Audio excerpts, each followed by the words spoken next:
Hi, my name is Dean Brett, and I sue drunk drivers. Now, normally I'm a pretty nice guy, but I have no patience for drunk drivers. Drunk drivers destroy families. They kill fathers and mothers and children. They maim and destroy lives carelessly and needlessly.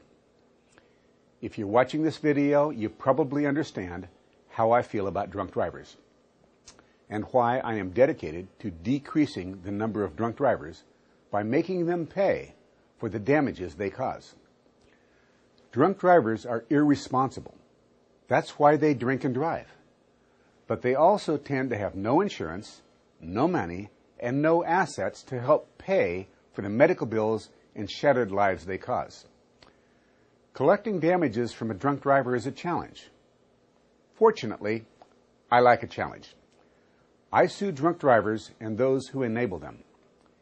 In the state of Washington, where I primarily practice, if the victim is fault-free, someone who negligently enables a drunk driver can also be held responsible for all the damages they cause. Now, let me give you a couple of examples. A tavern is responsible if they fail to take adequate precautions to prevent service of alcohol to a minor, or if they continue to serve alcohol to a patron who is apparently intoxicated.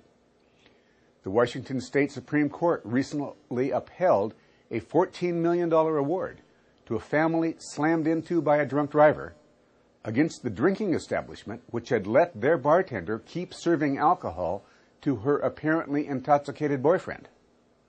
The best way to stop taverns from enabling drunk driving is to make them pay for the damages drunk drivers cause. But it's not just about taverns. Many drunk drivers are multiple offenders on probation or parole. We recently won a multi-million-dollar verdict against a county probation department that failed to enforce a court order requiring a probationer to only drive a vehicle with an alcohol interlock device. The best way to encourage parole officers and probation departments to enforce the terms of the sentences drunk drivers receive is to make them pay for the damages drunk drivers cause. And that goes for law enforcement too.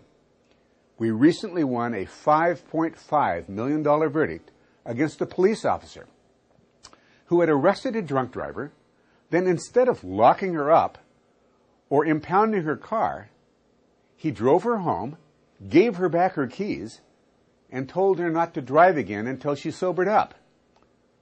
9 minutes later, she called a taxi, got back in her car, crossed the center line, and slammed head-on into our client. So we sue drunk drivers and those who enable them to drive drunk. So if you or someone you love is a victim of a drunk driver, give us a call.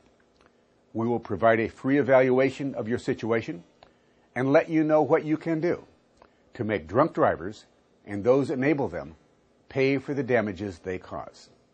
Thanks for listening.